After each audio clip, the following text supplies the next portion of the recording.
turned down a little bit.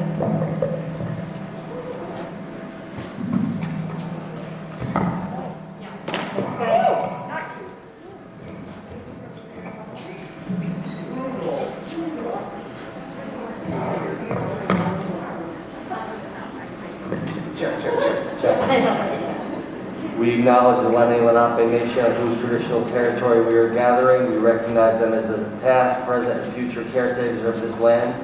Sandy, can you please take the roll? Glenn Cole. Here. Diana Armstead. Present. Brian Sawyer. Here. Michael O'Donnell. Here. Bianca Dennis. Here. Teresa Thompson. Here. Matthew Williams. Here. Will you all please stand for the pledge of the flag?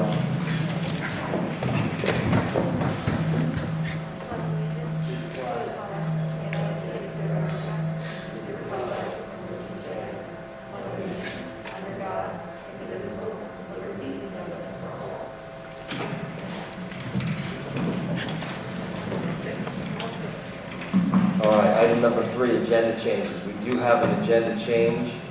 We are going to be removing item 4, the recognition of the valedictorian and the salutatorian until the next meeting, and we're going to have their families and do that at the next meeting.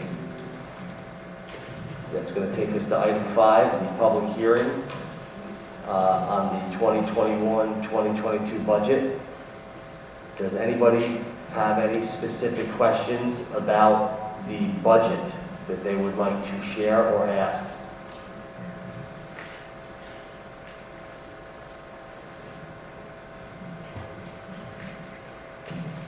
Okay, that's going to take us to item number 6, public comment.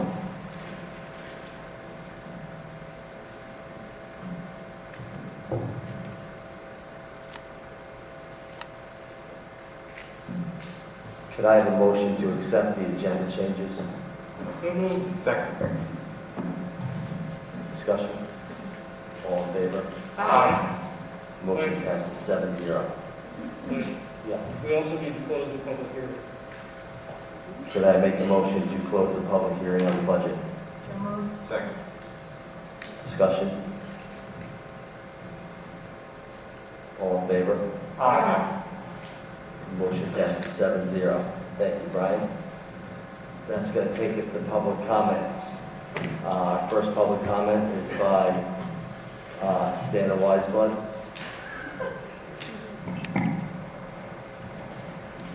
Hi, I'm Stana Weisbird. I live in New Paltz. I'm here to speak out in support of the changes, the anti-racism changes. You know, all of this makes really good sense. And if we really, really care about being anti-racist, this is a great way to move forward, to actually be able to make some movement in the right direction. So I hope that you'll all pass it. Thank you, Stana. Our next public comment is by Jennifer Berry. Thank you. I'd actually like to defer because I want to speak about something later in the evening. Okay. That's going to take us to Kathy Sanchez.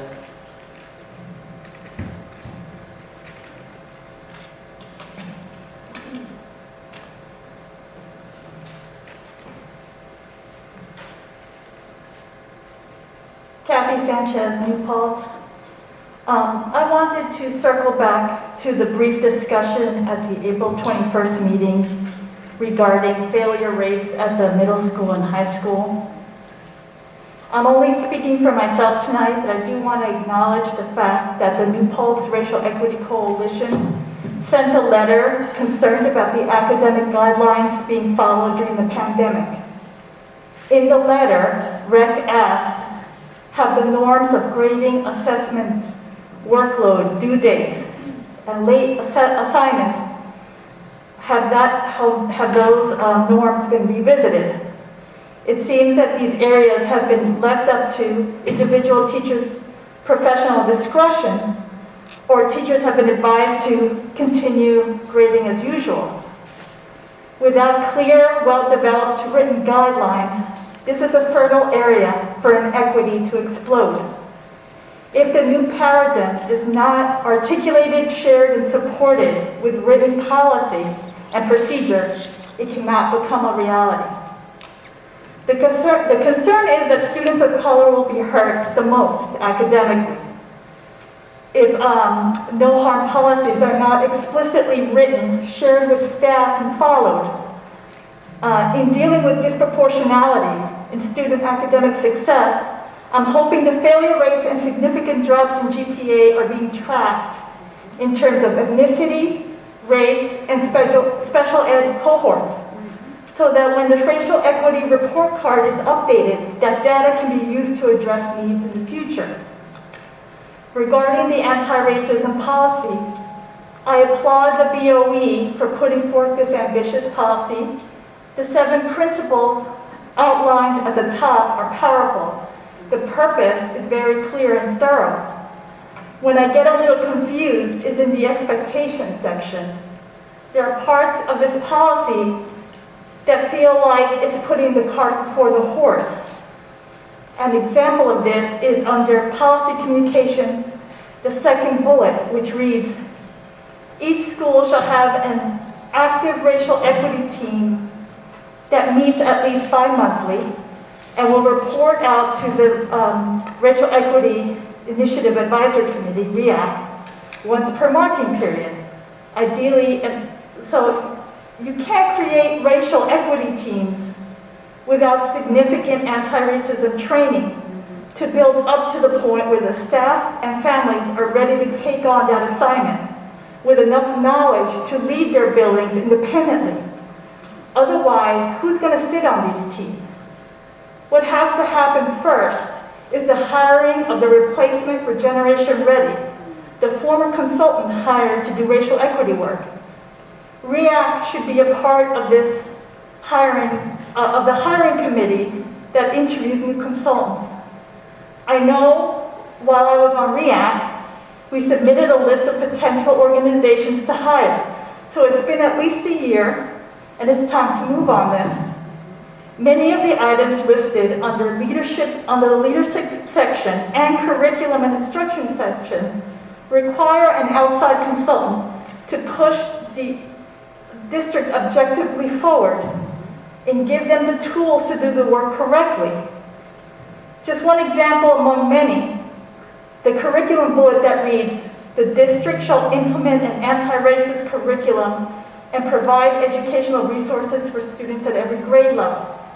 At this point, I don't think the district knows what an anti-racist curriculum looks like. And it hasn't been able to move the current curriculum in any significant way to date. As the New Paltz Racial Equity Coalition pointed out in the letter about the continued use of the K and the lackluster curriculum around Black History Month. I'm assuming and hoping that there are finances set aside for all of this, not only for the consultant, but for the building equity team leaders. Other districts have building equity team leaders, and their work includes creating and facilitating required anti-racism PD for their building, helping to address racist incidents in their buildings, creating anti-racism lesson plans, leading book clubs, creating and facilitating a student equity club, occasionally facilitating district-wide PD, and continued anti-racism PD for themselves. These equity team leaders need to be paid for their work. Also, REACT is a volunteer committee with members holding 2-year terms. REACT holds an important and unique role as a place where parents and students can share experience and expertise, and the goal has always been for that committee to work collaboratively with the district and staff. Including REACT in the conversation as things move along is important, but the heavy lifting has to be done by the administration and staff that are in the buildings working with students. My understanding of how our system is set up is that the BOE is in charge of creating policy, but it is up to the superintendent and her administration on how it is carried out. This policy sometimes dictates how things are to be carried out. It may not leave enough room for our superintendent to establish procedures as she sees fit. So I want to make sure that Superintendent Rubina Medina weighs in. She's in just in one reading, I can see that there will be a need for contractual negotiations and budgetary discussions regarding this policy. So it's important that the administrators weigh in on timeline, structure, and finances. Thank you.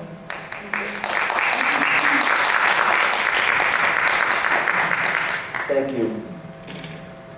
That's going to take us to item number 7, student representative report. I don't think we have one tonight. Takes us to item number 8, the superintendent's report, discussion items. Thank you. Before I begin my report this evening, I'd like to acknowledge teachers. This is Teacher Appreciation Week. And out of all of the weeks in the school year and in this school year, we have to give a shout out to the teachers in the classroom. This has been no small feat, accomplishing the work of engaging our students and managing all of that through 3 instructional models by and large. So thank you. You have my utmost gratitude and appreciation for all the work that we do.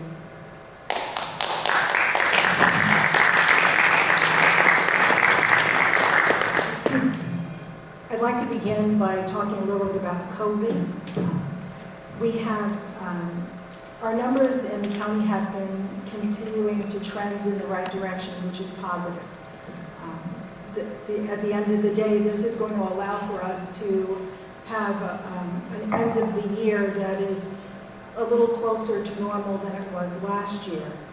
And I think that we can all anticipate that over the next 8 weeks, there'll be additional changes and additional guidance that will be coming forward, and hopefully will continue to move us to closer to our new normal.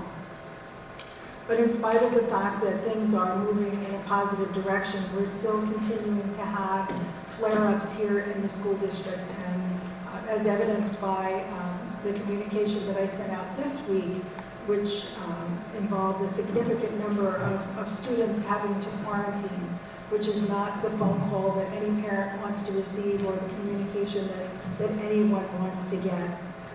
It's really very important that we continue to be mindful of the fact that COVID still exists, that we are honest in completing the COVID screening questionnaire, and if there's any doubt about whether or not you as an adult or a child in the district should come to school, if your first thought is, maybe we should stay home, then that's probably the right answer. If you have any questions about, your symptoms or are concerned about COVID positivity or COVID exposure, please contact your primary care physician, one of the nurses in the buildings, or the building principal. On behalf of the nurses and the administrators in the district, we would certainly appreciate your help in this matter. I want to shift abruptly to talk a little bit about academics. I know last week there was a discussion about student failures, and I don't want to frame the comments that I'm going to make in that manner. I would like to look at it from the perspective of the fact that there have been challenges, academic challenges that many students have experienced this year, and there are some that have had more significant challenges than others. This year has been a challenge for all of us, teachers and students alike, and some of the natural ways to remediate these challenges have not been present in large part. I spent 10 years in the classroom. When I had a student in my class that was having any kind of issues or needed any sort of help, it was quite natural for me to engage with that student, for me to bend down, for me to kneel, for me to say, hey, what's going on? How can I help you? It's hard to do that when you're having to interface with students on a screen, and sometimes when your screen is turned off. So having students back in the buildings 4 days a week has the potential to make a huge impact, the same impact that we know that it would in the lives of students and their success and their ability to move what might have been a semi-negative situation into a positive one. One of the things that I have said on more than one occasion this school year is to emphasize Maslow over Bloom's. It's important that we recognize that if we have no foundation in the house, then students can't learn.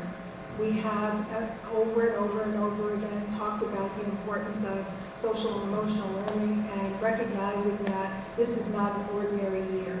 And with that, we are forced to take that rather unordinary year and put it into an ordinary structure. And I understand the need for that, but we also have to remind ourselves that this is not an ordinary year. As it has been the case over previous years, regardless of what district I've worked in, the third quarter into the fourth quarter is crunch time. And students, by and large, for the most part, are able to pull and right-size their ship and make miracles happen in the last quarter. And I'm sure that this year will be no exception. There are students that have had interrupted learning. When you're in class 2 days a week, that is not the equivalent of 5 days a week in person. And we've had to annotate our curriculum and provide students with different approaches while going between students that are in person and those who are on the screen. It's been exceptional. And I think overall we have all risen to the occasion.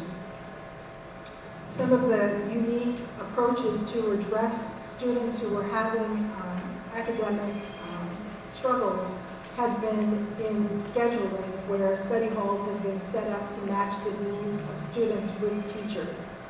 Having students in person makes a great deal of difference, as you know, those human interactions are preferred by all. The number of students who are in academic jeopardy will decrease in quarter four, as it has in previous years.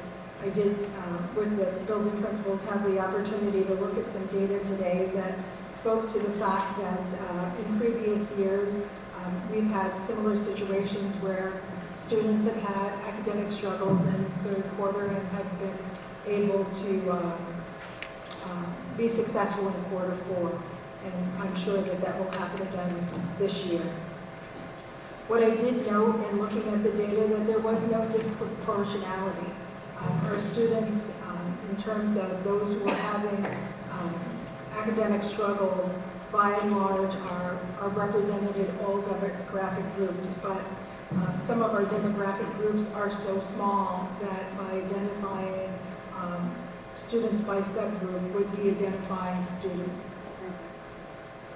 When students are in person, that academic support is embedded in their instruction and in the schedule and is being represented not in grades 9 through 12 in after-school tutoring that's taking place in meetings with students on Tuesdays, which is the remote cleaning day in the high school, and also on Wednesdays in the other three buildings. Phone calls are being made and home visits are being made as well. We're still in the process of putting together additional planning pieces for the summer, which are inclusive of K-5 programming for elementary students and also programming for our secondary students.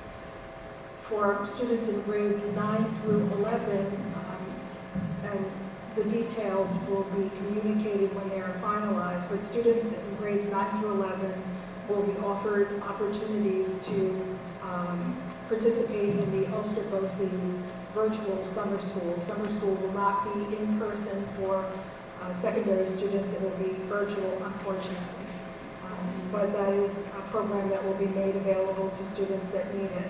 And we are also putting together a program that will be exclusive to students in 12th grade, as they are the ones that might require additional seat time to prepare them to cross the stage in August. So we have a variety of different approaches to address the situation that is not extraordinary. It is, in some respects, quite ordinary. And I caution all of us in being reactive, and I encourage us to be mindful of the fact that this year overall, I think that our students should be commended, as well as our staff, their ability to be flexible and resilient. Thank you, Angela. Board members, you have any questions at all for Ms. Medina? All right, that's going to take us to item number 9, board communications.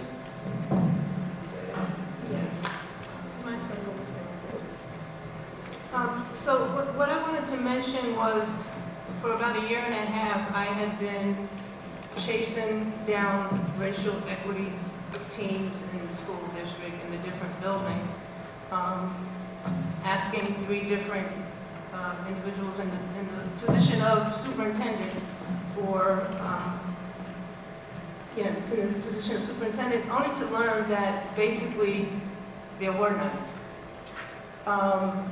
I do believe that Duzine is doing some good equity work as a result of some teachers that are dedicated to the issue, but there has been no teams, and I'm saying that because, again, transparency.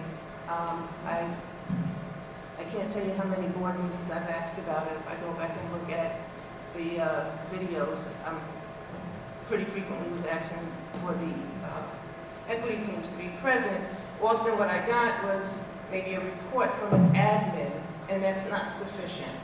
I think moving forward, when we do get to that point, that we should be getting reports out from the individuals doing the work. What else?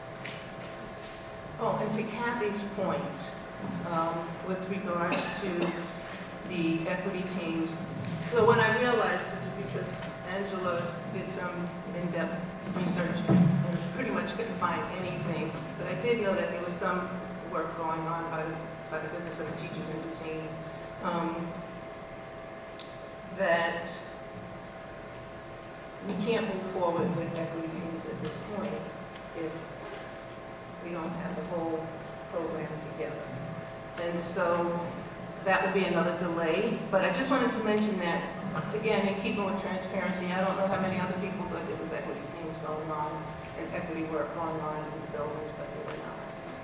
And so hopefully that will be moving forward when we get into the racism policy.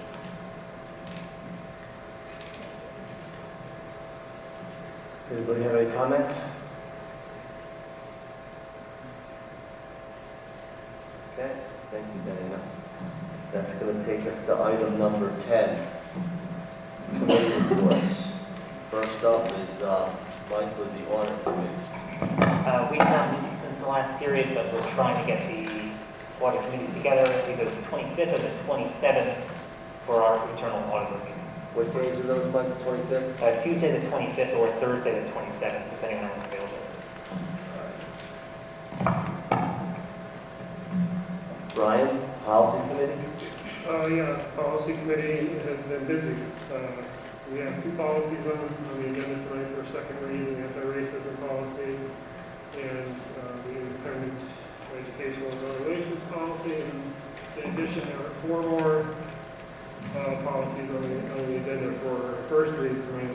2 of them have to do with acceptable use of gear in the district.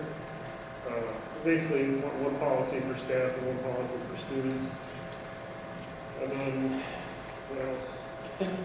Committees of the board policy, that was updated. And then one other, the drug and alcohol testing policy for students. Those are on for first read. Go ahead, Diana. Brian, can you tell me, when was the first reading of the racism policy? At the last meeting, We really didn't do that. so you're supposed to take it home and read it. So that's counting as a first reading? Yes. I mean, we can read it aloud if that's what you want to do. Well, I think, But normally we don't do that. When it's on for a first read, it's for the board to take it home and digest. right, and then come back today and we'll have a Yes. discussion on it. Yes. Okay. Thank you, Brian. Bianca, legislative action committee? Oh, sorry. I'm so sorry. You are up with the facilities committee. I'm sorry about that. We didn't meet either, last month, but we definitely plan on meeting, before the end of the year. I'm gonna have a special meeting and everybody, agreed that we really need to meet, before the end of the year, so we will. And, yeah, we have a lot to discuss in the facility, so I'm really excited about it. And, we hope to accomplish a lot in the next 2 years, so. Thank you, Teresa. Bianca? So the Legislative Action Committee, a lot of our meetings were canceled due to other board meetings, but we did meet last week. One of the things we have been focused on was the stock tax rebate, the repeal of the stock tax rebate, but that was a bill repealing that was passed in the Assembly, but it did not pass the Senate, so that's not happening this year. In the agenda, we would like the board to consider readopting the pilot resolution that the board adopted back in 2013. It's in the agenda. We just want everyone to take a look at it and read it, and we can come back and discuss it. We noticed some edits tonight that we need to make, so everybody can take a look. And we can make some updates and share an updated resolution with the rest of the board. But that's what we're working on right now. So Bianca, for that pilot, you want us to just take a look at that tonight? Well, I think everyone can go home and take a look at it, and then we can discuss it the next time we meet. Okay. Whether or not we want to adopt it. Is that 14.9 on the agenda? Yeah. Okay. Yes. All right, and that's going to take us to the Racial Equity Initiative Advisory Committee. We have Molly Brooks here from REACT to present. Good evening. I'm Molly Brooks. I have 2 kids in the district at Lenape and Eugene. Thanks for hearing us tonight. So the theme that you'll be hearing from us, and it's reflected in our minutes and our comments tonight, is a plea, a respectful demand for action, sustained and comprehensive action. So at our April 13th meeting, the committee focused its discussion on immediate priorities and really trying to update those to best serve some of the action items that we think are really critically important to and need to be addressed right away. These include curriculum development, implementing policy measures to ensure results of that curriculum development, and we also focused on follow-up with some of the board action. And to that goal, the REACT members were very encouraged by the anti-racism policy that was announced on April 21st, a week after our last meeting. Our understanding is that it was, there's some discussion of this just a moment ago, that was the first read, and tonight is the second read. So we are anticipating an updated status on the policy. And again, we appreciate that that has moved forward and has gotten itself onto the minutes and the attention of the day. Our urgency is connected to an understanding that the last school year and the second half of the prior school year was focused on the pandemic emergency. But we really view the race equity issues in the district as another emergency. And we're mindful that the pandemic has produced uneven impacts across our community, and it's really just deepened disparities that already existed.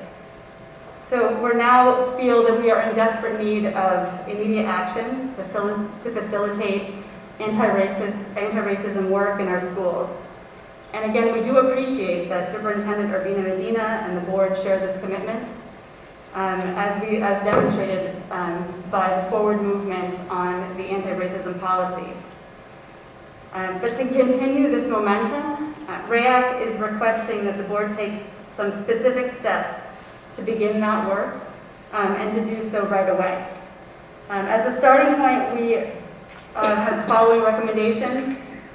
And we will convey these also in writing, but just to introduce them here, we would request that the board conduct a district-wide equity audit such as the intercultural development inventory. And we requested that start as soon as possible, but no later than July 1st of 2021. We also requested the board have all district personnel, including all administration, faculty, and staff, attend undoing racism workshops to be completed within a period of 2 years and repeated on a 5-year or less cycle thereafter. We also request that the board give REAC the authority and mandate to immediately assemble and vet a short list of organizations to guide our district through the development and integration of comprehensive race equity programming and education. The effective start date for implementing an approved program should be no later than September 1st, 2021. And we also request, and I really want to stress this, we request a special session with the board and REAC because there is just so much work to be done here, and there's not space for it in a meeting such as this, which necessarily has to cover many, many other topics.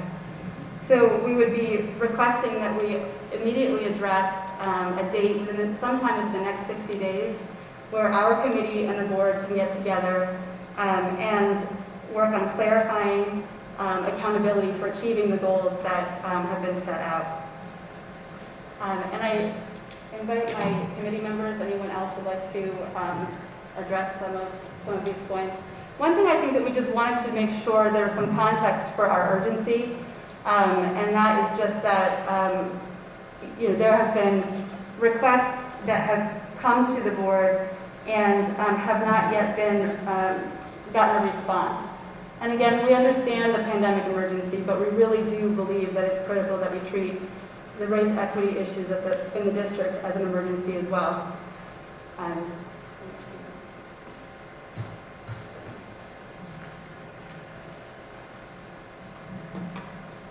Hi everyone, Jennifer Berry. I'm also a member of REAC with 2 children in the district.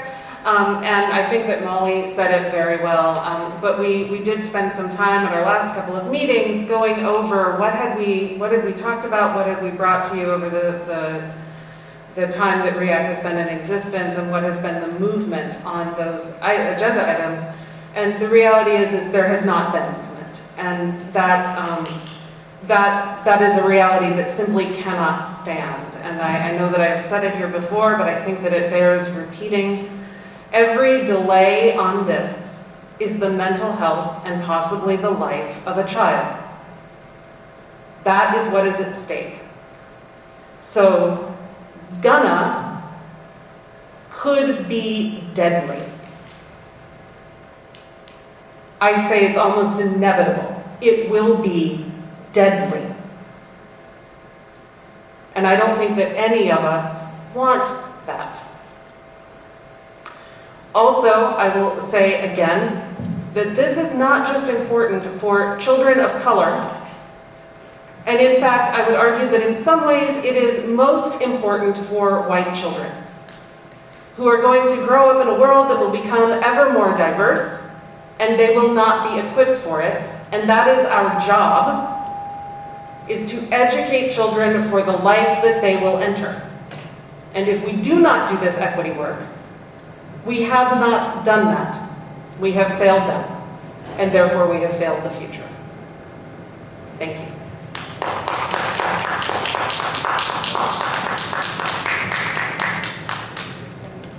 Thank you.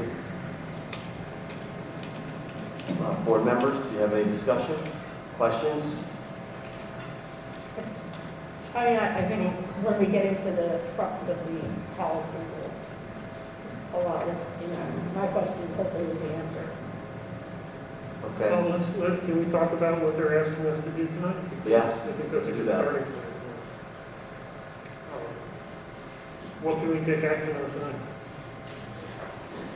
What about the special session of the BOE in the next 60 days? That's doable. Okay. Can we plan for June?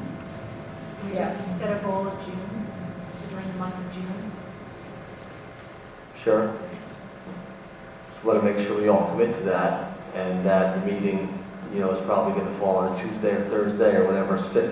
We all can make it. Yeah, I mean, I have some district obligations in June, but barring those, I can be there. There's some district obligations as far as the athletic association banquet, graduation, prom, and all that stuff. Okay. Can we set out some dates, like 3 dates? Yeah, we can do Why don't you, I'd like a roll Pulling call, up the- and I'll send it to REAC and to the board. And give a We couple can of do options. that for options in June. And if you could, if I may just interject, the REAC's next meeting is June 8th at 6:30. So that's one time that at least our team is already set aside. Okay, I'll make that one of the main dates, and I'll add some others just in case members of the board can't make that night, so we could just see if we can put another date in that everybody can coalesce around. Okay, thanks. Okay. In terms of giving REACT the authority to assemble a list of organizations to partner with and vet them, I'm wondering if there's a way that, because I support that, but I also think that we need to have like some administration from the district, or, I think Angela, you need to be part of that. So I would support that if we can do that with the caveat that it has to include our administration.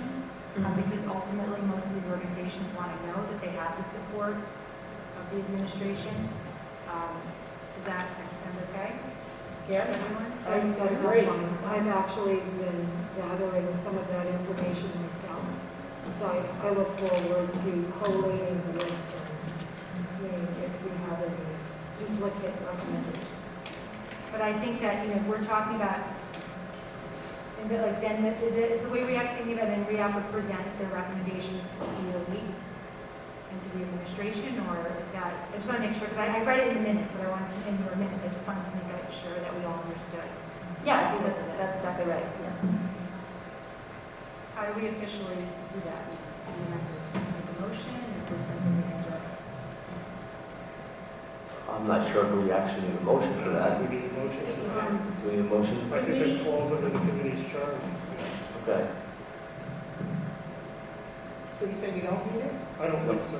Yeah. No, it's in REACT's charge to do so. So To- REACT, so I think the board, yes, REACT, don't, I'd say you're not going to be wasting your time by compiling the list. Compile the list. Don't be taken seriously. Is there any funding that's required for Yeah, that to that's visit the the huge programs, question. or? Is there Yeah, I mean, Teresa, do we have a budget line for REAC and racial equity things for 2021, 2022? There is a budget line for racial equities work. Programming? It's currently in the programming section, not in the board section. Right, do you know what that number, I remember a couple of years ago, we allocated quite a bit. It was like, I want to say 90,000, maybe on that. I don't know. It was reduced for the 2021 budget, so there is. It was reduced in that budget? I'm sorry. It was reduced in the 2021 budget? Do you know what that was? I can look it up. But the bottom line is money for REACT to investigate programs. Yes. So there's, to do that one aspect, okay. Which aspect are you talking about? About redoing, for getting, instead of getting, a replacement for Generation Ed. Like, for example, if REAC is investigating different organizations, you might want to attend one of their trainings, or they might want to, travel to go meet with someone. I just want to make sure that the resources are there, and they are Right. there. So I'm sure that they will go Yeah. through Diana will go through you, and there's a mechanism for that. But So should that be? once the decision was made that the district was moving forward with Generation Ready. Right. And there was nothing else on the table. So last year, to refresh your memory, the budget, we needed line items. So it was reduced, not cut. So there are resources there. 40,000. So was Generation Ready's budget and REACT on a REACT line? There were about 3 different lines that related to this type of work. So Right. Generation, the funds that were used, I'll say, in the budget for Generation Ready they were split between a line that represented a program that last year there was talk of exploring related to student influence. And so split among different work was taken out of the REACT line. So the REACT line by itself was reduced, but those funds were reallocated to be be available for related type work. Okay, There's a, my, Diane, I'll just clarify, there's a single line item for racial equity, that is the SUNY New Paltz collaboration, and then the funds not spent on Generation Ready reallocated to this line, and the total for that line is $40,000. okay, so my question is, Generation Ready wasn't coming out of REACT's budget initially, and it still should not. That should be in, on a budget line. Well, I just want to be clear, REACT doesn't have a budget. That's what I mean. Yeah. But that was set up, my understanding was that was set up for training for REACT members, not to train the school district. So I think something else is going to have to be worked out in terms of looking for funding, because that certainly should not come out of whatever budget REACT had for training amongst themselves. Was there a budget line for that? For training for REACT training? There would need to be a separate budget line related to the Board of Education, specifically for REACT. There is enough funding available for REACT for this work to continue. Right. But in terms of specific REACT needs a certain amount of funds to function as a REACT. Exactly. Fall under the growth budget. Right. So there is not a large, currently in the line, detailed line item budget, there isn't a separate set of funds set aside because there wasn't anything specifically identified related to the REACT committee itself. Okay. For the racial equity work, that same line item is in there, that's still there, and still funded for whatever work the district is going to embark on. Okay. In addition to- So just that 40,000 is allocated for like a replacement for Generation Ready? Yes. Okay. In addition to another line that was added to the 2021 budget, because at that time when the budget was being developed, there was talk of a collaboration with, I believe, SUNY New Paltz with some similar type of work. Okay. So that those funds would be available and set aside for that specific work which is identified, and to my knowledge, it has not been. But that budget line is also there. Oh, do you have that budget line, Michael? Yeah, it's 40,000. Oh, no, but I think there's another budget There line. should be another budget line. What budget line is that? There's two. There's the budget line that Mike just identified for the 40,000. Yeah. That was for that identified SUNY work. Right. And then the second line for racial equity. Okay, but I think if we're going in the direction of training this entire district over the course of time, I foresee another budget line. That has to be planned out. Isn't there also another line for bias awareness training for 40,000 or There's 39? another bias awareness. Yeah, there's another line, bias awareness. Yeah, 39,500.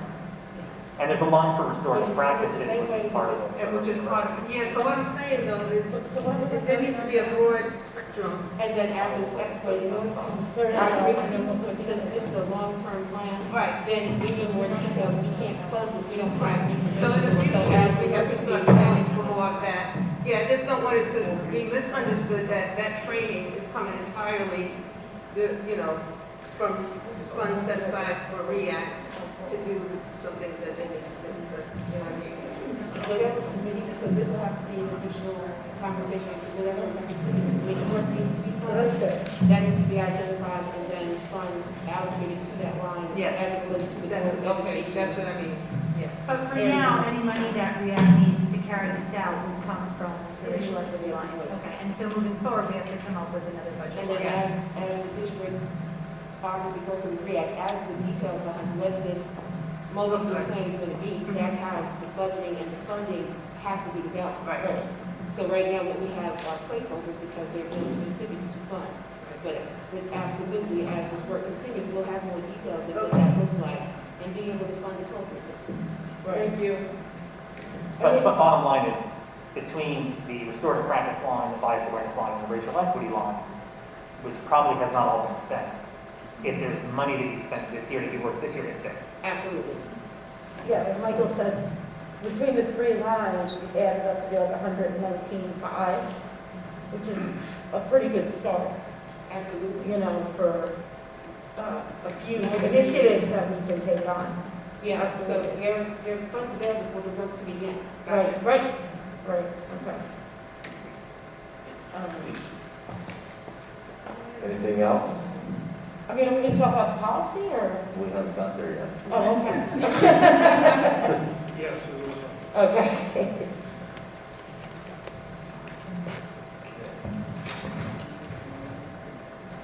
That's going to take us to item number 11, minutes of the meeting. The recommendation that the New Paltz Central School Board of Education accept the minutes of the business meeting of April 21st, 2021. Do I have a motion?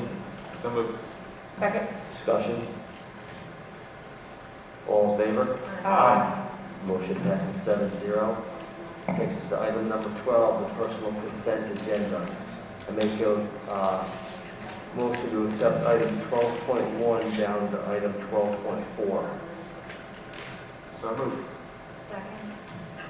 Discussion?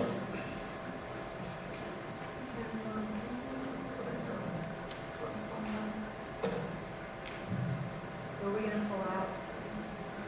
Are we going to, Angela, Diane asked if you could speak about item 12.1.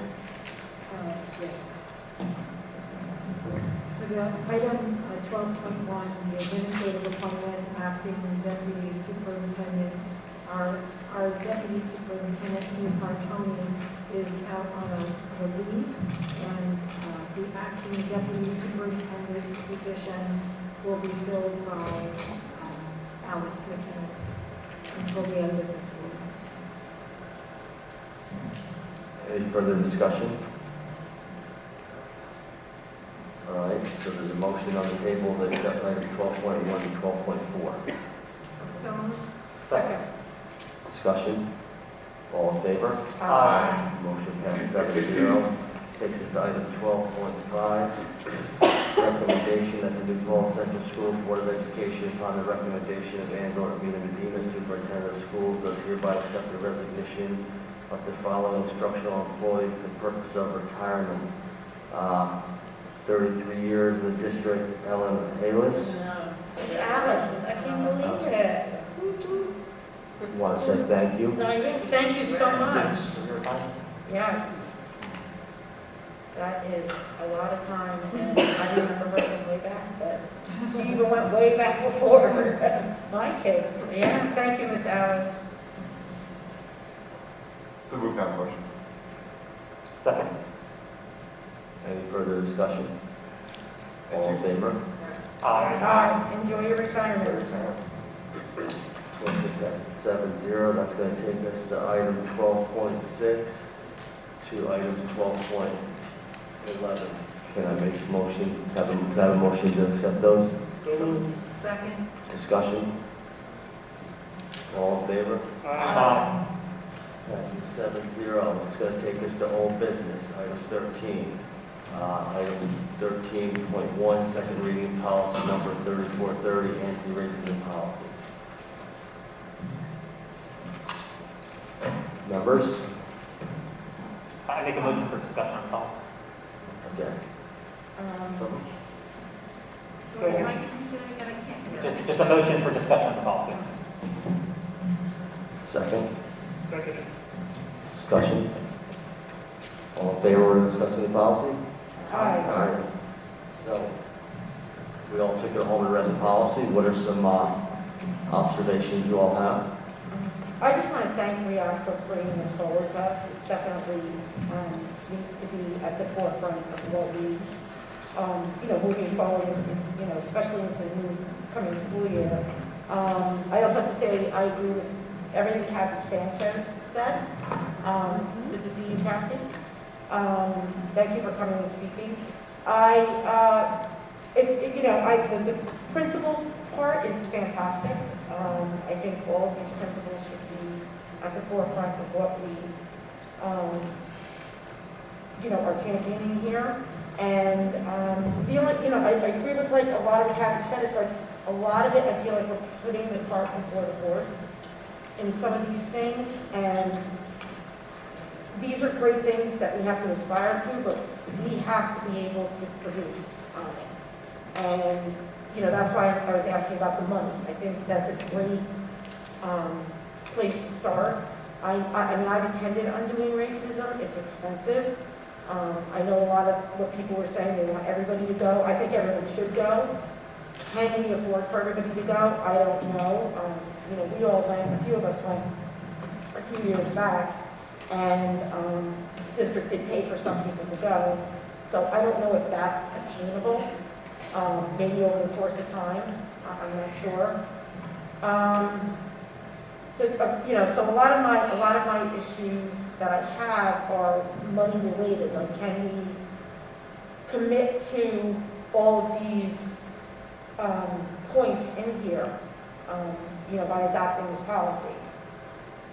I don't know, because I don't know what the future is going to look like as far as like our budget and all that stuff. So, but I think I would like to see. I mean, we have a substantial amount of money right now that could go towards all of our anti-racism work, and I would hope that REACT would come up with, like, I feel like saying, this is what we have. How are we going to best move forward with some of these principles with that money for next year? I don't know what the answer to that is, but I would love to have that research. Obviously getting a replacement for Generation Ready is, I think, the first step. We've been talking about that for a long time. So, I mean, there's a lot here to digest. What Kathy was saying about, like, staff being compensated for their work on this, we've been talking about that for a long time, too. I think that we need to move that forward. Is this going to affect teacher contracts? I just feel like this is such a bigger conversation than just us. Like Angela, the teachers, the administrators. I feel like we shouldn't leave anybody out of this conversation. So, the curriculum in this policy, the curriculum piece, I'm assuming teachers are going to be doing that work, right? We don't do, but Board of Ed doesn't do curriculum work. Who's going to be doing it? How are they going to be doing it? How are they going to be compensated for that work? There's just so many, there's a lot. Does anybody else have anything to add? Oh, yeah, I'm just waiting for you. Oh, go ahead, go. I think it all needs to be done, and I think it needs a extended period of time. We're talking years. We're not talking 2, 3. Usually when you make change, you open up a business, you have that 5-year time frame in which you get organized and you begin to see results. We're talking about racial equity. There is no, we can't do it. If we do not train, right here on the board, can we all say that we are our best in racial equity, that we understand it to the fullest? Or there's still some reservations here of, do I understand racism or don't I? What more can I learn? Do I need to learn more? I think that's the big question, so it should start here. It's a big take, but if we're going to make change for equity, it has to be with the entire district. There can't be any half stepping. I think what will happen are there going to be those who don't want to do this work. And what will happen is you can't fire folks for not doing it, but they'll phase out. And those folks coming in, we're going to need to have it or agree together. So I don't think we can nitpick what we do. I think what we have to do is do it all over extended period of time. Because, race and inequities, if it is not addressed, is not going away. And that's pretty much how I see it. Is it going to cost? It's going to cost a heck of a lot, but look at the price that has been paid across the country so far for not having the understanding, the insight. People use the word tolerant. I don't like that word tolerant because that's kind of like putting up with something. I want people to become accepting and willing and able. And if you're not, step aside. Because there will be people coming in. I'm not saying leave, but this is the work that's coming. It's all over New York State, and it's beginning, and we have to follow suit. With that, so the starting point would be, I would think, is to get a replacement for Generation Ready to show us how to do that work. you know, so I mean, maybe that could be the focus of, you know, the you know, immediacy of getting that taken care of. Yeah, and, you know, thankfully we have that in the budget.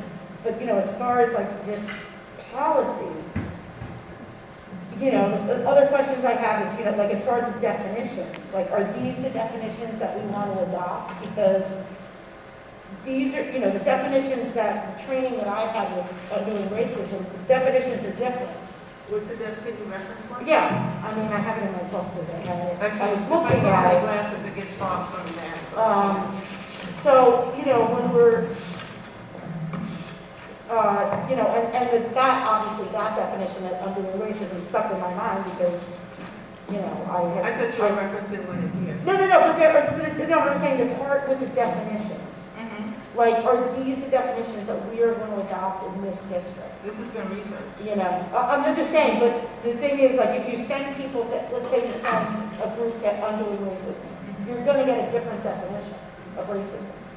I would hope it wouldn't be wildly different. No, I'm going to tell you what it is. Teresa, we have definitions on the website. REACT has already given us definitions that we have posted on the website. Oh, right, but I'm just saying, We have like, already- you know, I mean, we need to be cognizant that these are the ones, you know, these are the ones that we're going to adopt versus, you know, other groups that we've been, you know, the training that I've had is from undoing racism is different. The definitions here in the policy are mainly there to help someone reading the policy to understand what's in the policy itself. Okay. It's like a key to the policy. Yeah, so that if you were reading through the policy, you saw institutional racism cited in the policy, and you said, what is that? At least right there in the policy, quickly. Okay. And it's all research-based, it's not anybody sitting. No, I said, but the thing is, you know, Because I didn't also- know anybody making these things up like No, but that. also remember, there was a task here at the district to rewrite the definition of I'm fine with these definitions. racism. I'm totally fine with these, right, yes, no, I recall that. Yeah, right, did not work out. I'm fine with these definitions, but I'm just saying like that, you know, some other definitions, people, you know, if we send people to undoing racism, we're gonna hear a different definition. And it'll get explained to them. I don't worry so much about that. It's all in line with. And I think people have the critical thinking skills to hear variations on a definition that are along the same lines. So I'm not as concerned about that. I just, you know, the history of this district, I feel like there's been a lot of window dressing in the past. There's been a lot of performative kind of things put in writing. And I don't want to make that same mistake again. So as part of this policy, I would like to see a breakdown of accountability and responsibility for all the different aspects. So for example, if equity teams aren't happening in the buildings, who is responsible for that? And I would also like to see, you know, if we're going to make this a priority, what we use to evaluate teachers is the Danielson rubric. There is nothing about anything, there's none of this in the Danielson rubric. I don't know what tool we use to evaluate administrators, but I think we also need to make sure that there is something alongside this that incorporates this into how we evaluate employees, how we evaluate the work that's being done in the district. Because otherwise, I worry that it's just words on a page. So I just want to make sure that if we pass this, that we put the stopgaps into place to ensure that it happens. And I wanted to, you know, I'm glad you said, Diana, you know, that it's going to take years to implement. And I would love if we could also come up with a timeline, right? Angela, if you could develop that so that, you know, the community can check in and see where we're at.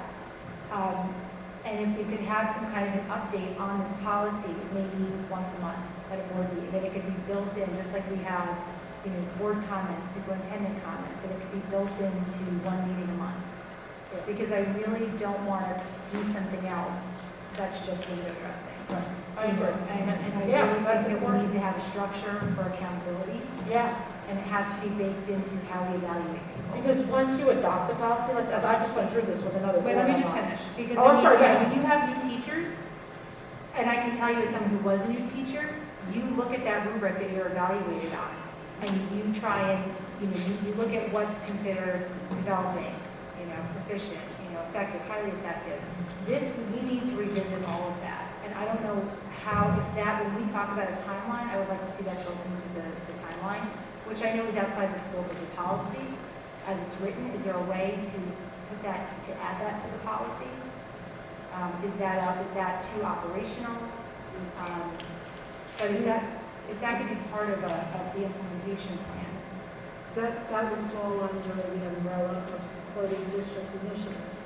So we identified this as a priority, it's a district initiative, so in your capacity, fill in the blank, how are you supporting this district initiative? So that would be a way of incorporating it into the conversation in the evaluation process. And just to your point, Teresa, the BOE in terms around curriculum, there are BOE policies around curriculum. We have a lot of them. We have a BOE policy saying that we have to teach prevention. We have a BOE policy saying that we have to teach citizenship. There's a whole section of the policy manual. So as long as we're not getting really specific into how and what, I think it falls within policy. What I really do want to flesh out who's accountable, because even when I look at the piece, there's something that says, all curriculum materials shall be examined for racial bias. Well, not all of our staff, not everyone in the district can identify racial bias. But who's doing that? Where materials reflect racial bias, teachers utilizing materials will acknowledge the bias and communicate it to students and parents. That sounds good on paper, but we need to have a way to hold that accountable. And I think that will come with the training that is being talked about. So again, this is a long-term project, and I will tell you, and I don't know if you have picked up on it or not, but there is movement to change the curriculum to include Black history and BIPOC history into New York State education system. So it's right, what's being recommended is right on par with the direction that education department is moving in. And so it'll become more specific, and again, with the sifting out the bias part, I think that comes with the training. And it would be great too, because there's lots of resources that are out. I don't know how many of you guys get in this book thing. It's all in there. And this is a state initiative now, and I think that's also very helpful, because we know that the state has a huge influence on what's taught and held accountable in schools.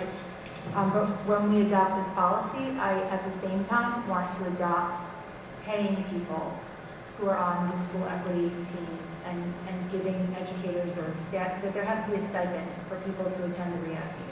Right. And to be on the building equity And teams. we've talked Because about right that now, before, too. we've been talking about Yeah, that, yeah. and when you brought it up a million times, I want to adopt that at the same time. I thought they were building level teams, or They're, they're not? Diana just pointed out, They're not. They're Okay, so not. I'm surprised to hear that, because. No, I but thought there it's were- really not surprising, because like I said, 18 to 24 months I've been asking for it.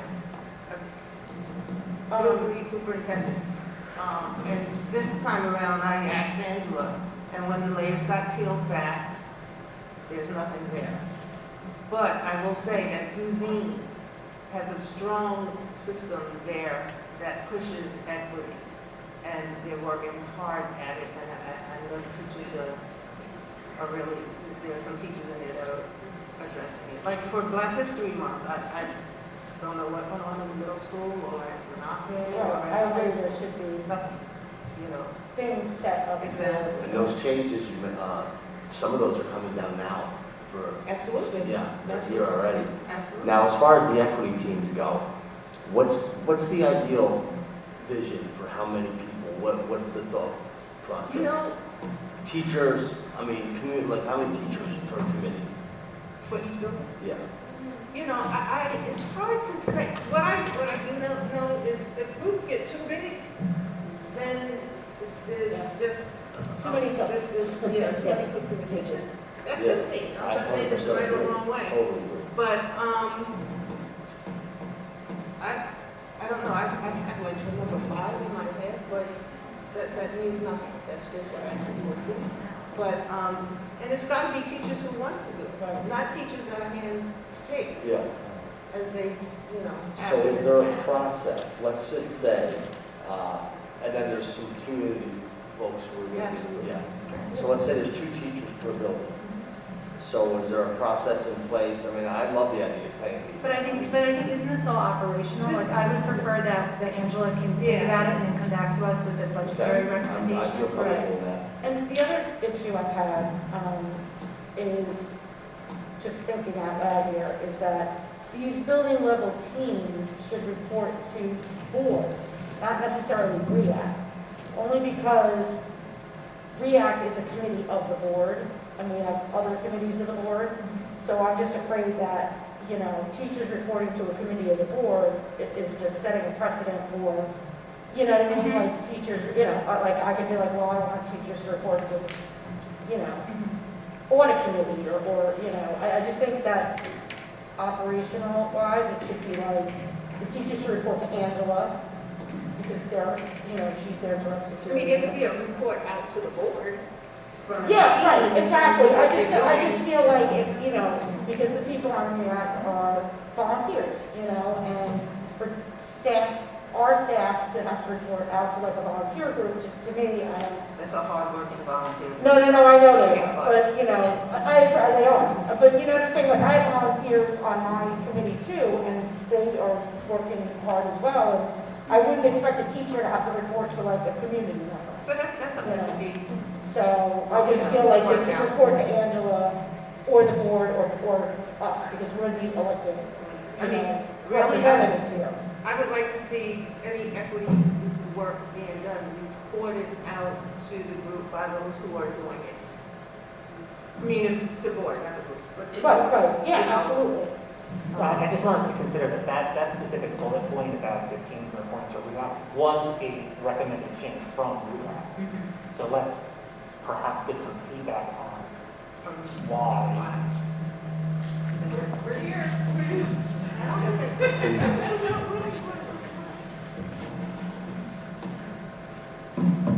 Hi, I'm Kristen Maslin Jeju. I have 2 kids now in the district, 1 graduated. I'm a member of REACT. And I'm an original member of REACT, so I've been here from the beginning. So part of the reason for that recommendation is that often REACT has been discussing what we think would be great for the district to do. Meanwhile, there's things going on in the district that we don't know are going on. So sometimes I would hear from my kids, and we had a training today, we had on race and equity, and I was like, oh, you know, wow, we didn't know about that. Or, you know, there was a No Place for Hate initiative sort of adopted, but we heard about it after. So our feeling was that we could be more effective in our work if we knew what was going on the ground. There was bias work, anti-bias work going on in curriculum in 2018. So we said, oh, can we talk to the teachers about what they're doing so that we know what's going on, but we never had any teachers come to our meetings. So it's not so much a report out to us as it is a collaboration with us. You know, we're talking about making recommendations, so it only makes sense that we would hear from each building what is going on.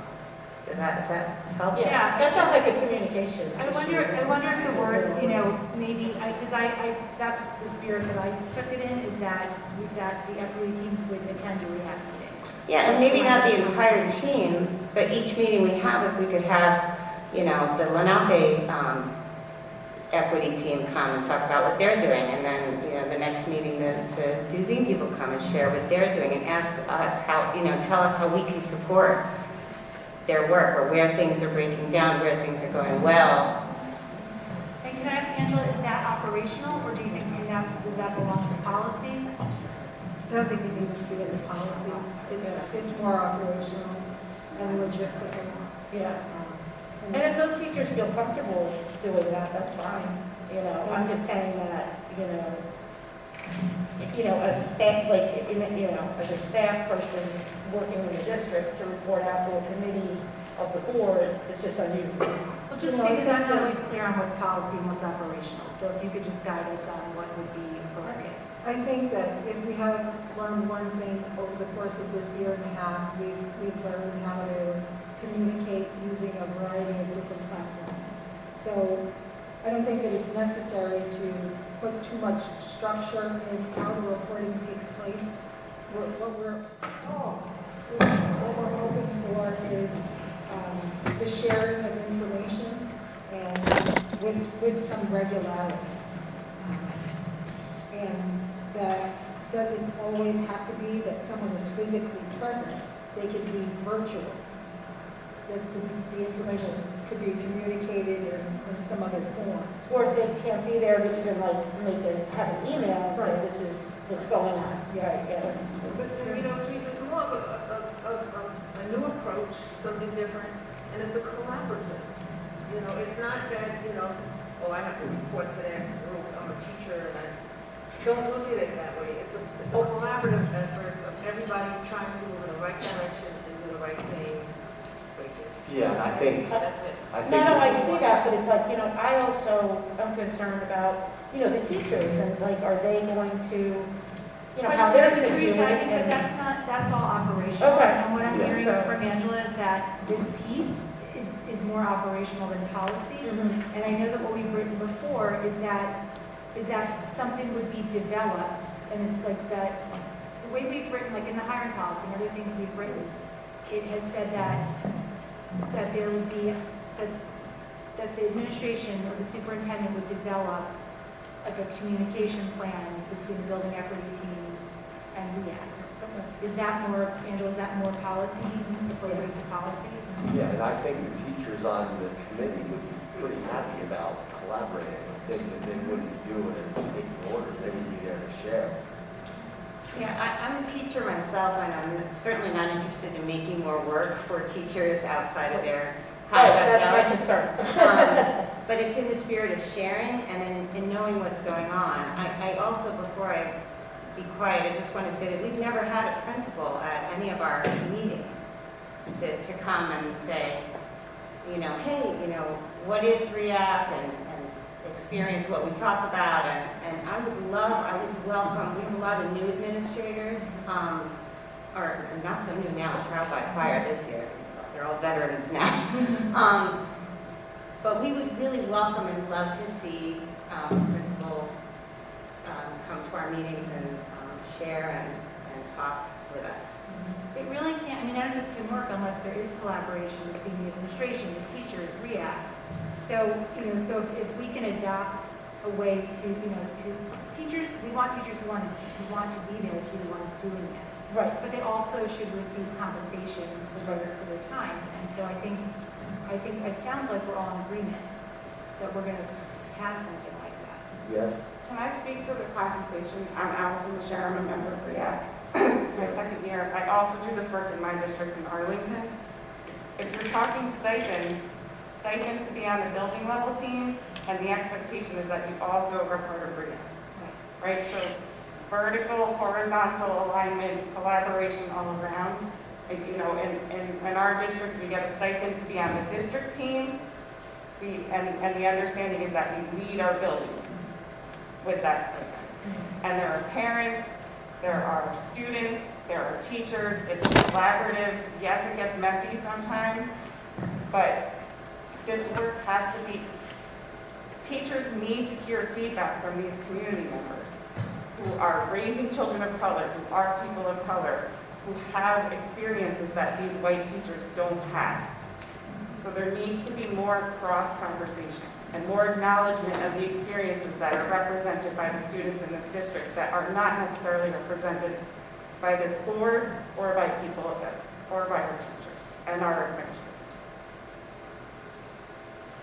And there was a method to our madness with this, a very particular method to our madness. So it's very, very clear that there is not a uniform understanding that we have a problem with equity in our district. Some of us are very aware of it, some of us are oblivious, some of us are averse to even contemplating it.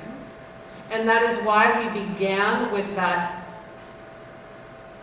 inventory, because we need to know where we stand, and this will show us where we stand, where we think we stand, and where we want to go. Because right now we know none of those things. And then we can begin to train to where we want to go, because we now know where our starting point is. And while that's happening, we can be working on who should help us build a curriculum when we have people who are actually prepared to enact said curriculum, because now they are engaged in the work, not in denial. So it's a whole thing that it's a holistic logic.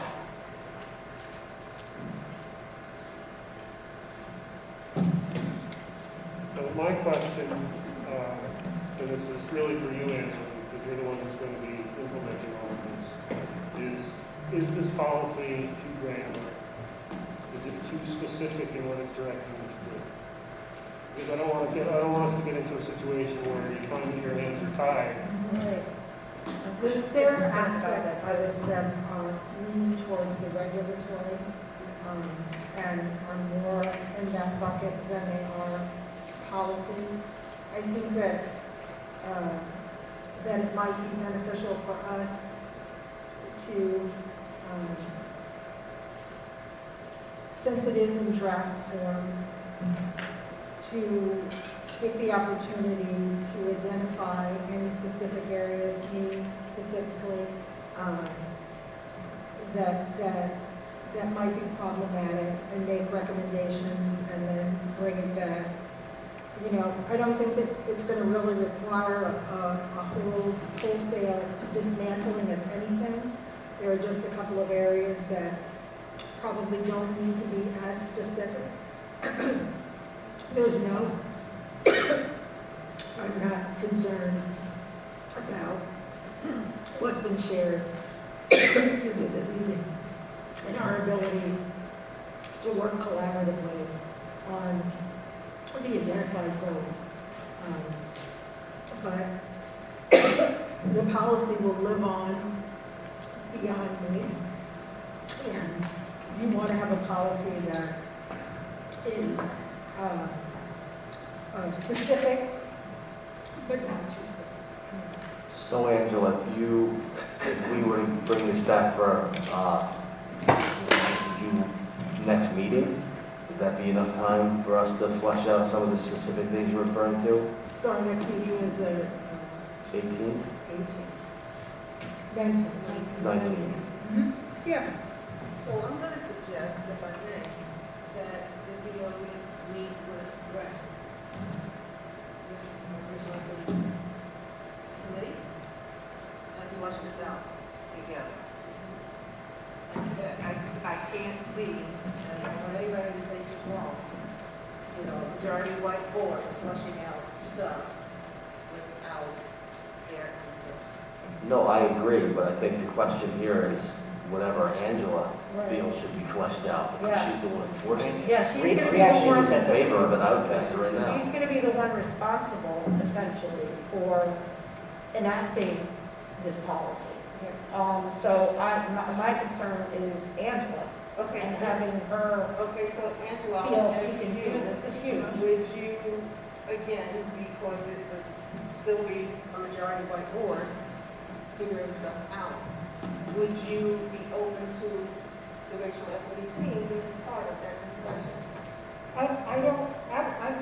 I'm not opposed to discussing anything with anyone. And I'm looking forward to my discussion with the racial equity team. The purpose of me going back and giving the policy another look is to look specifically at areas that might be more regulatory and need to be sort of opened up a bit, and that the language is not too specific. So that would be all I would be doing here, and then turning it around and bringing it to the next meeting. I certainly don't have a problem reading, and I communicated that I wanted to attend the next REACT meeting, and there's so many items on the agenda for us to discuss that we probably could be an all-nighter. But, you know, I don't have a problem being able to do this on my own. Okay. And then I just didn't want it to be us influencing If you're gonna walk away with it and do it, Yeah, I'm all for it. this is my homework. Yeah, I'd rather have you do it with Sharifa and Michelle and the people that are gonna be essentially like responsible. No, I'm good. I can, You know, handle it on my means. yeah. Like I said, my main concern is that, you know, and I've been on the policy committee for almost 8 years, and I've always felt that a board policy should be very broad, take a 10,000 type view. And then the parts, the specifics of it are left to the administration. And in that way, like I said, you don't want to do a situation where you find that your hands are tied by something that's in the policy. Right. And I can easily see that happen. Yeah. And I also think to Angela's point that this policy will live on past our time on the board. Right. And you know, possibly all of our time. I want to make sure that we have like policy language. You know, that, for example, I want there to be a plan developed to incorporate these priorities into the evaluation of all instructional staff. I want a plan to be developed to delineate the responsibility of implementation of parts of the policy. Not saying that we as a board have to develop that granular piece, but those pieces have to be built in. You know, that there has to be a plan developed to, you know, a schedule of stipends developed for equity building team members. I think that we just need to make sure that what we're building in here creates accountability beyond this board, this REACT, because we just have a history in this district of putting things in place that we can't follow through on. And in terms of REACT, I just want to be clear that we did get proposed policy changes from REACT in March. That the policy committee met with and Angela went through them and implemented to what's here. So we're in agreement then that Angela's gonna take a look at some of the things and she's gonna bring it back to the board meeting and bring it back to us on the 19th meeting. These are the 19th. I'll move that we table the policy for the next meeting. And then I mean, what we're talking about then is also, this policy, my understanding was developed in the policy committee last summer and then went to REACT for feedback. So I'm assuming that whatever, you know, we arrive at is going to go back to REACT for feedback, right? And that seems like it makes sense, that we're, you know, we're not just going to cut REACT out of the loop now after this part of it. I would think that we'd come back for adoption on the 19th. That's what I would think, that Angela's gonna go through what she feels comfortable with and we should pass the policy. If REACT is meeting on what, June 8th? Yes. Can we put this for adoption? When is the next, does anybody have to schedule the next board meeting? Well, June 2nd is the June meeting, and then June 16th. Yeah, I mean, in one respect, the first draft of this policy was written in June 2020. Right, but It's we been a while. got a hold of it like 6, 7 months ago. To me, what's more important than passing this policy is getting on board with a company to come in and, you know, like immediately start, you know, for generation ready. And to me, that's going to move us forward more than a policy right now. You know, Even that's going to be a process. I know, but it's like the sooner we start that process, I think the sooner we'll. But they're not mutually exclusive. Progress. What? They're not, those two things are not mutually exclusive. I mean, you know, putting this policy in place, there's going to be certain things that are going to have to be done after, you know, the policy's put in place, whether that be. I mean, I actually called NISBA today because one of my concerns was that once you adopt a policy, do you have a window of time to implement it? Or is it the idea that the minute you implement it, you've got to do everything in there? Because Well, that that's was what a lot of let me people just finish, think, because and That was that's- my concern. That's not my gonna happen. concern too, is that. NISBA, according to NISBA, we can adopt a policy and we can have an implementation timeline. And as long as we are moving towards achieving it, we're okay. Okay. Because my concern was that this is a bit aspirational. We can't adopt this and implement it tomorrow. No. As much as, you know, despite all the urgency, but we can adopt it and then have a timeline, which is, you know, I think it's going to be necessary as a timeline that we can run checks, check in. Yeah. You know, but it doesn't have to all be done tomorrow. And in my opinion, right, so the choosing of a partner, that the partner's work should fit the expectations we lay out in our policy, not the other way around. So Andrew, We lay out our principles and what our expectations are, and then we choose a partner who's going to help us meet that.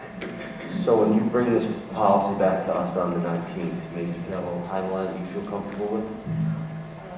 Sure. I mean, just a sketch, to make the board feel comfortable. Sharifa? I just, it's not about the policy, but I want to make a clarifying statement about the funds. The budget lines identified for restorative practices. I purposely did not speak about that line because that work, even though it's very much related to racial equity, is very specific and separate work that the district is also looking into and plans on doing, which is why it's sitting on a separate line. So those are not funds. If someone sitting here or looking back on the video is looking at the budget to try to identify how much may be available, those are not funds set aside for racial equity work. Restorative practices, very specific, related to the work that the district is also moving forward in, because that too is needed as another layer of everything that we have to accomplish. Thank you for that clarifying. So what is our plan? So I think we had a motion originally to table this until the next meeting. There's a motion on the floor to table the policy to the next meeting. Seconded? Angela's recommendation. Seconded. Discussion? All in favor? Aye. Aye. Motion passes 7-0. So that takes us to item 13.2, the second reading of policy 7680, the independent educational evaluation. Now, Brian, this one just had a little bit of overhaul to it? Yes, I think there were some legal recommended changes. Yeah, and I've been playing phone tag with the answer to the question about the independent evaluation. But there's a timeliness factor in moving it forward. I have some specific concerns about this policy, and I'm not comfortable moving it forward. Specifically, I looked at our old independent evaluation policy, and then I compared it to other districts, and I'm not sure where the change is coming from, but the criteria under which the evaluation is obtained, including the location of the evaluation and the qualifications of the examiner, must be the same as the criteria that the district uses when it initiates an evaluation. Essentially, to me, what this is saying is that independent... Just identify where you are. Oh, I'm sorry, I'm on the independent evaluations, the third paragraph. Okay. To me, that's indicating that these evaluations have to take place in the school district. Independent evaluators do not come to the school district and evaluate. This policy seems like it's written to prevent parents from having independent evaluations. The other component that really concerns me is that the evaluator, the examiner, must have the same qualifications as the district examiner. Our district school psychologists are certified as school psychologists. Independent neuropsych evaluators, independent psychologists, they do not have school certification. So I'm concerned that the way this is written, it will prevent parents from getting independent evals. And I don't know, I don't know if that's what the lawyers were thinking of. But that's why last time I'd asked for some background on this. Yeah. So if we don't have the lawyer to explain that to us, I think we need to table it. Yeah, so the lawyer followed up with me, and then I followed up with her, and we're just been playing phone tag, so, Ms. Marlowe? that. So we're going to make a motion to table this policy until May 19th. May 19th. Second. Discussion? Angela, so you're gonna have a follow-up conversation with her? Yeah. So, if she's not gonna be present, can she provide us with documentation and support, whatever it is she's supposed to? So do you want a written explanation? I'll request it. Thank you. All in favor? Aye. Motion passes 7-0. That's going to take us to new business. Item 14.1, request for approval of Committee on Special Education recommendation and student placements. Recommendation that the following resolution be approved. Be it resolved that the Board of Education of the New Paltz Central School District approve the Committee on Special Education and the Committee on Preschool Special Education the recommendation for student placements. So moved. Second. Discussion? All in favor? Aye. Passes 7-0. This is going to take us to item 14.2, request for the approval of modification of student scholarship award. Be it resolved that the New Paltz Central School District Board of Education, upon the recommendation of Angela Urbina Medina, Superintendent of Schools, does hereby approve the modification of the LGBTQ Leadership Award. Two $1,250 award will be given to 2 seniors chosen by select faculty of the school that have demonstrated kindness to their peers, involvement in school activities, and a passion for giving back to their community and helping others. So moved. Second. Discussion? That's great. All in favor? Aye. Passes 6-0. This is going to take us to item 14.3, request for approval of student scholarship awards. Be it resolved that the New Paltz Central School District Board of Education approves the New Paltz Central School District Foundation for Student Enhancement, the amount of $800 for the class, or $1,800 for the class of 2021. I also want to say this funding, once again, due to pandemic-related conditions, once these conditions abate, full funding of the scholarship will revert to the PTSA.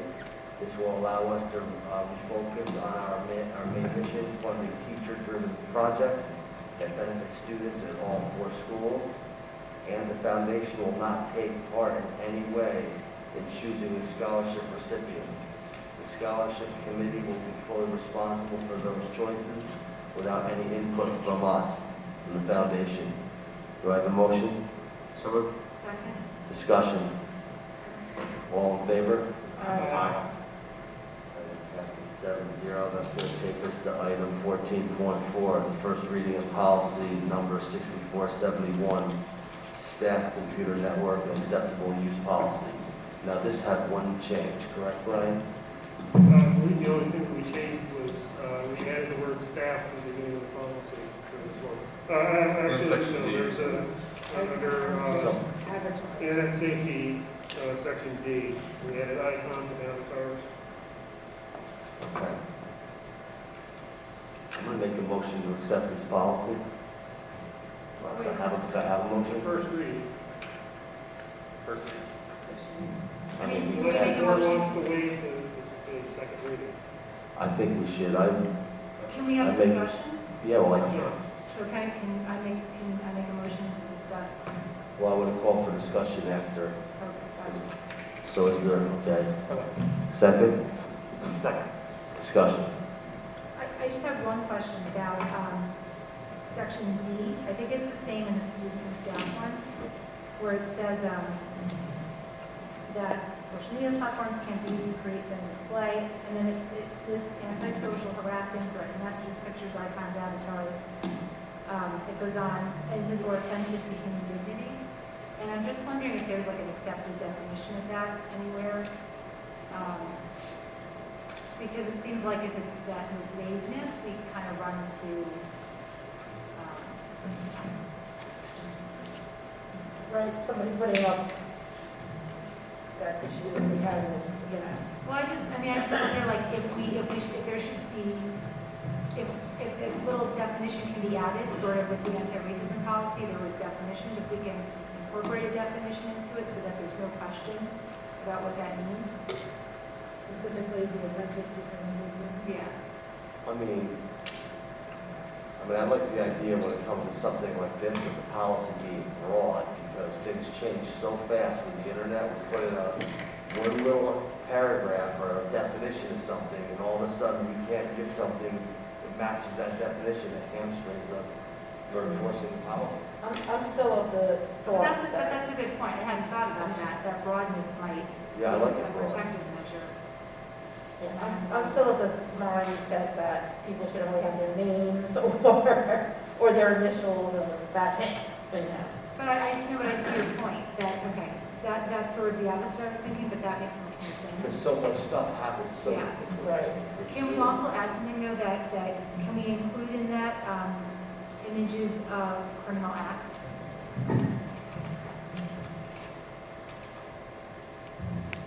Or, you know, because I'm thinking of just some specific examples. I see what you're saying. Images of what? Criminal acts. That's what human dignity or fixed criminal. I think I'm a little bit That's concerned kind of about broad that. because then it's a criminal act. I'm just thinking of a specific example. Or what was criminal at one time. Like when Rosa Parks sat where she sat, it was criminal at the time. But when somebody posting that picture be violating this So I'm policy? just wondering of certain, I'm thinking of certain examples, and I'm wondering if they would fit within the human dignity piece, or if we have to have something more, you know, At the time, it wasn't enough. what? At the time, that wasn't enough. Human dignity was not enough. Right, so what would we put that would address? Would it be something like violation of the document? Acts of violence? That depicts acts of violence? You probably have to use several words. I was gonna say, I don't know if acts of violence would capture. Right. There's this school.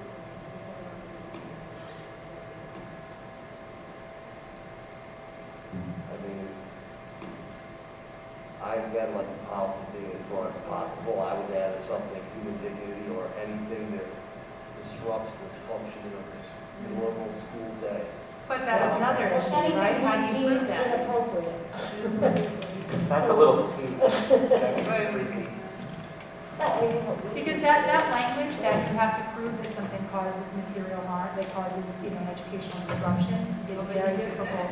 Maybe just what you said. Right, but we have found that is very broad and makes it that's very difficult to demonstrate. Do you guys see what I'm saying? Certainly. I know where you're going with this, I just don't know how to phrase it in a way that. I mean, I certainly see the point, and I see there's need to maybe change some things. I mean, how does everybody feel about it? So we want to bring this back for a second read? Just trying to get it done with the books here.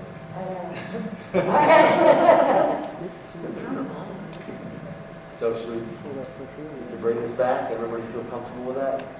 Well, it's going to be two of them, Yeah. because it's going to be the staff and it's also the students. Because the language was changed a little. Yes. Could we get a nudge from the lawyer as to what would make sense there? Sure, we can give that a shot. I mean, we can call them lawyers, but honestly, I don't think we're going to get anything from the lawyers. I know. They'll circle the wagons and we'll do some razzle dazzle. I think we should come up with something that In the makes end, sense. though, isn't it on the, you know, the onus is on us to say what is appropriate and what is not appropriate for, you know, avatars and all those kinds of things. I mean, you know, we talked about this before. I mean, we could, you know, people are using our media, our technology. But up until the point that we added this language, we hadn't probably prepared for situations where that platform could use an icon that could prompt a disruption, although not substantial. So Perhaps we can add language that provides a disruption to any student or staff members. I mean, you guys don't think that threatening messages, pictures, icons, avatars, defamatory, abusive, obscene, profane, racially offensive, that covers an awful lot. Yeah, it does cover a lot. Covers a lot, but it Yeah, but in the end, it's our technology. We have the authority to say, you need to take that down, or, you know, or. I just think No, that- only if it's in our code of conduct or policy. But I just think the more specific we make something, the more we're proving the difficult we are. I mean, you know, if we listed 100 things, it's kind of like a lease when you rent an apartment. You know, they list 500 things, they got, you know, it's like keep it broad. If you want to evict somebody. I mean, This is not a problem that is significant. yeah. Right, these, So you say let it go? And if we're okay. Okay. And if we're not, then we'd have to come back and tweak it. Okay. But right now, I think we're okay. I just want to make sure we're covering, because I don't want to be in a situation where, So, do I have a motion to accept policy? I'll make a motion to waive the 2 meeting rule. I'll second it. Discussion? All in favor? Aye. 7-0. That's going to take us to item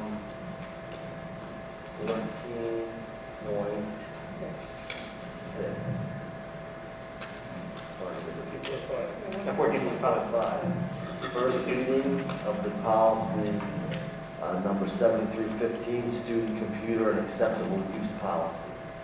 This had a brief change too, correct? Or Changes separate? here are exactly the same. Same thing. So I'll make a motion to waive the second reading for that one too, since it's the same as the other one. So moved. Discussion? All in favor? Aye. Passes 7-0. That's going to take us to item 14.6. The first reading of policy number 5741, drug and alcohol testing for school bus drivers. This replaces policy 5761.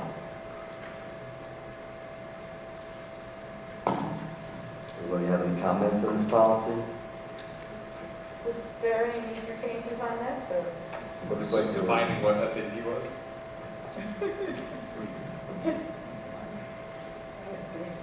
That was it. That's the only change. I believe it's, so the big changes were to make it, bring it in alignment with our policy service. Our director of transportation is the,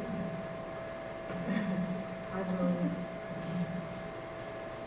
Was there, if you wouldn't mind, anything substantially different between the previous policy and the one we're reviewing? Sorry. Were there any substantial changes between the previous policy and the current policy? The only change was the employee notification, which was adhered to immediately when it came through, which we've always done anyway. We've always notified our staff annually since day one, and now it was put down into writing that they had to do it. Okay.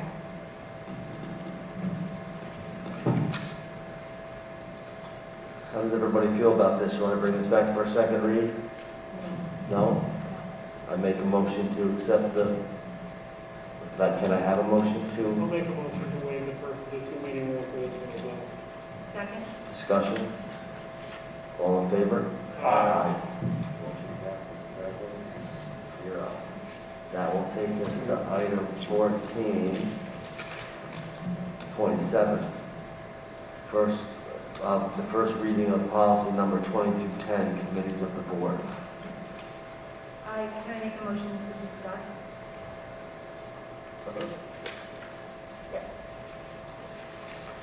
Yes? Do we need a second or? You're right. The Racial Equity Initiative Advisory Committee, should that remain an ad hoc committee?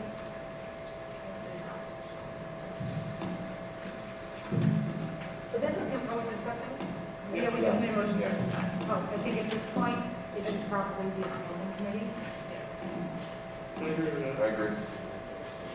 I agree. We just to follow up on this policy, because we just shifted things around a little bit. There's really there was no actual changes on this policy, because I ended up rewriting it. Yeah, no, I'm suggesting a change. So, yeah, so I'm just saying that that's what it was before. Yeah, no, I know, I'm suggesting a change, I mean, it's just Yeah, I mean, Yeah, it really is functioning as a standing committee, not Right. as an ad hoc committee, so sensible change. If it becomes a standing committee, two board members, I mean, do we have a set amount? And obviously, public meetings, so anybody can show up. I mean, is there going to be a cap on how many people there? How's that going to work? The board committees, I think, from my understanding, correct me if I'm wrong, is they're not subject to the same, are they subject to the same open meeting laws? Yes. Yeah. Yeah. So right, anybody can go to a reaction meeting Yeah, anyway. right. So that would, so shifting from the ad hoc to standard would change. It would are they filmed? Just like No, they're not filmed. Okay, because all our committee meetings are filmed. No, our last. Not filmed, but they're, They're recording They do everything they're doing on everything. Zoom, yeah. But that's only because they've been doing them on Zoom. oh, okay. If I can interject, the only reason we were filming the facilities committees and all of those committees is because of COVID, because the public has a right to come to those meetings. Oh, So that's why, because like prior to COVID, you filmed your board meetings, which again is not required, but we choose to, but we didn't film The committee committee. meetings, but the Yeah. public is able to come. The reason we had to live stream it is because the public, that was the only way they could come. So, I have zero problem with reacting to standing committee. I just want to make sure, when we have a standing committee, it's a board member. So is it going to be now that the committee, the board member is going to be giving the limits out? Well, there's always been a board member there, Yeah. and But we wouldn't, REACT just works a little differently. REACT works where they differently. just kind of rotate and- like, I totally understand that we're differently, but if it becomes a standing committee, So do you want the board? I don't know. I don't think it's required, and I think, for example, if a community member of the facilities committee wanted to give the update to the board, they could. Okay, I just want to be sure. Yeah, I don't know that The REACT is large, the other ones are, Now, what is the membership like? The other, because I know the LAC meeting, there's two community members, and the facility is four. So they have their standing. Right. Three. Yeah. So But would how- it still be an advisory committee, like the fact that it's, so our other committees are committees of the board, right? REACT is an advisory committee, Yes. but can't we have a standing advisory committee? Does an advisory committee, okay, so an advisory committee, it does not have to be ad hoc. It seems like if we just changed it to a standing advisory committee, the REACT are, yeah. But all the committees are advisory. right. So I have no problem with this. That's, So just to answer your question then about the board members on the committee, REACT functions the way it does by design. The purpose was to give it some autonomy so that it would not be under the thumb, so to speak, of the board. So that's why we only have one board member as a representative. But does that have anything to do with the ad hoc status? Yeah. so I'm okay with, that sounds great, and I like the autonomy and letting them do what they need to do. And I'm just saying, if it jeopardizes, let's say somebody else becomes president of the board down the road and says, no, this is how it's going to work. I want the board member to give the presentation. All right, I'm just asking. I think it's a small ask, What? is you want the board member to give the presentation. No, I don't know, I'm just asking. No, I don't think it's required. On occasion, the board members have taken these. Yeah. Yeah, no, I know. Your concern is that down the road, a future board could change the way the committee functions? There's nothing we can do about that, really. Okay. I mean, in reality, every committee except for the audit committee is one board away from disappearing. They can wipe them all out if they want to, Yeah, whether they're standing ad hoc or anything. gotcha. Really? So Yeah, we the only one's need, legally obligated is audit. Audit is the only one that's legally required. Wow. do we need to bring this back for another reading? There was just change, if we want to vote on reacting. I just, my thing is, I just don't know why, it doesn't ad hoc, when it was originally created, I don't, I just think it's something that's gonna be there for a while, so the ad hoc piece to me just doesn't make sense. I agree with that. It's, the superintendent evaluation committee only meets like one time out of the year. So that makes sense for that to be ad hoc. It comes together for a purpose. But the REAC is something that's ongoing, so it doesn't make sense to me for it to be ad hoc. It was ad hoc in the beginning too, because we needed to see how well it was going to Right, it was new, like nobody knew yet. Legislative act is going to be. Right, and then after the committee established, So do we need to bring this back for a second reading, or we're okay with this now? I think we can just adopt it as amended. Okay. We need to vote on whether we're going to make the REAC committee a standing committee. So could I have somebody make, Standing committee. I can't hear any of you. I don't know if something's wrong with my ears. Will they repeat it? Yeah, if you guys He can. said, I make a motion to make REACT a standing committee as opposed to an ad hoc to align themselves with the other committees that we have going on. So who? Second. discussion? All in favor? Aye. Motion passes 7-0. Okay, so now can we make a motion to skip the two reading rule for this policy? And to And adopt the adopt policy it. as And amended. adopt it? So policy as amended. Second? Discussion? All in favor? Aye. Motion passes 7-0. That's going to take us to item 14.8, request for approval to sell or dispose of surplus equipment. The recommendation that the following resolution be approved. Be it resolved that the Board of Education declares the following equipment as excess, unneeded property, and authorizes the excise of this equipment. We have a portable, looks like a hot box. Looks like some other hot box, 5 feet of rolling metal sheet pan, portable Shellmatic, milk cooler, a couple trade cards. So moved. Second. Discussion? All in favor? Aye. Item passes 7-0. Now, Bianca, item 14.9. I make a motion to table 14.9. Is there a second? Second. Discussion. All in favor of tabling item 14.9 until the next meeting? Aye. Motion passes 7-0. That's going to take us down to item 15, other discussion. I have some other discussion. I just want to thank Mr. Williams for being here. Thank you, Matt. Matt, we're going to miss you. I'm not going anywhere. Will My you kid's stay not on yet in back? the district. I'll be around for another 20 years here. Because you have speed on. So- Yeah, really. Exactly. Yeah, Matt, I just want to We might say need you again. thank you for serving. Yes, You know, thank you, Matt. You came here, you helped, you provided sage advice. We really appreciate it. You did a great service to the community. Thank you for your thoughtfulness. Yes, thank you you. so much for help out in any way. Yeah. Thanks for having me. Oh, we miss you. Can I say thank you also? Yes. So I just want to give a thank you and shout out to Angela and Greg and Sharifa and everybody that's on facilities.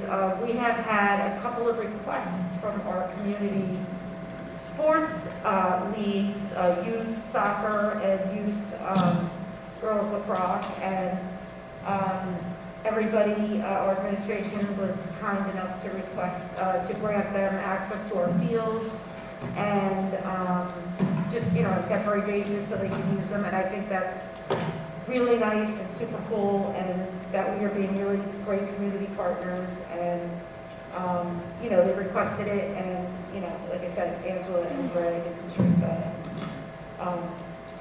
said okay, and they are so appreciative. I think they thank me every day for bringing it to you guys. So I just want to let you know that they really appreciate it, and just thank you for doing that, because we weren't allowing any field use at all in the beginning of the year, and now that things have opened up a little bit, it's nice to see the littler kids out there using it. So thank you so much. I just also want to quickly say that I'm sorry to Miss Alice for pronouncing her name wrong. I froze up here. I just want to own it. I didn't even hear. I did. Oh, you did? And I frankly, as a teacher, I would have been tweaked. So I want to acknowledge that. I think we should send her photos. Unless anybody else has something to add, I'm going to ask for a motion to adjourn the meeting. Second. Discussion? All in favor? Aye. Motion passes 7-0. Thank you, everybody. Thank you.